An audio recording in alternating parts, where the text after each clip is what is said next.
ಸ್ನೇಹಿತರೆ, ಎಲ್ರಿಗೂ ನಮಸ್ಕಾರ. ವಿಡಿಯೋ ಪುಸ್ತಕ ಚಾನಲ್ಗೆ ನಿಮ್ಮೆಲ್ಲರಿಗೂ ಸುಸ್ವಾಗತ. ಈ ವಿಡಿಯೋನಲ್ಲಿ ನಿಮಗೆ ವಿಡಿಯೋನ ಯಾವ ರೀತಿ ಕಟ್ ಮಾಡ್ಬೋದು ಅಂತ ತೋರಿಸ್ಕೊಡ್ತೀನಿ. ಕಟ್ ಅಥವಾ ಟ್ರಿಮ್ ಮಾಡೋದು. ಇಲ್ಲಿ ರೇಸರ್ ಟೂಲ್ ಕಾಣಿಸ್ತಿದೆಯಲ್ಲ, ಇದನ್ನು ಸೆಲೆಕ್ಟ್ ಮಾಡಿಕೊಂಡು ನಿಮ್ಗೆ ಯಾವ ಜಾಗದಲ್ಲಿ ಬೇಕು ಆ ಜಾಗ ಸೆಲೆಕ್ಟ್ ಮಾಡಿಕೊಂಡು ಇಲ್ಲಿ ಕ್ಲಿಕ್ ಮಾಡಿದ್ರೆ ಈ ವಿಡಿಯೋ ಕಟ್ ಆಗುತ್ತೆ. ಇದೇ ರೀತಿ ನೀವು 3-4 ಎಷ್ಟು ಕಟ್ ಬೇಕೋ ಅಷ್ಟು ಕಟ್ ಮಾಡ್ಕೊಬೋದು. ಇದು one method of cutting the video. ಇನ್ನೊಂದು ಮೆಥಡ್ ಟ್ರಿಮ್ ಮಾಡೋದಕ್ಕೆ ಏನಂದರೆ,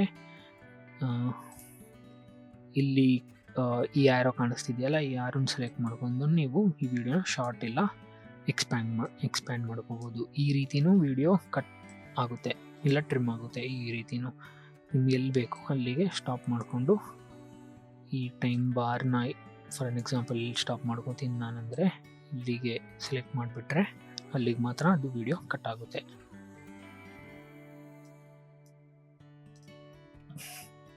ಈ ವಿಡಿಯೋ ನಿಮಗೆ ಇಷ್ಟ ಆಗಿದರೆ ಲೈಕ್ ಮಾಡಿ, ಶೇರ್ ಮಾಡಿ, ಸಬ್ಸ್ಕ್ರೈಬ್ ಮಾಡಿ, ಕಲಿತಾ ಇರಿ. Thank you for watching video ಪುಸ್ತಕ ಚಾನಲ್.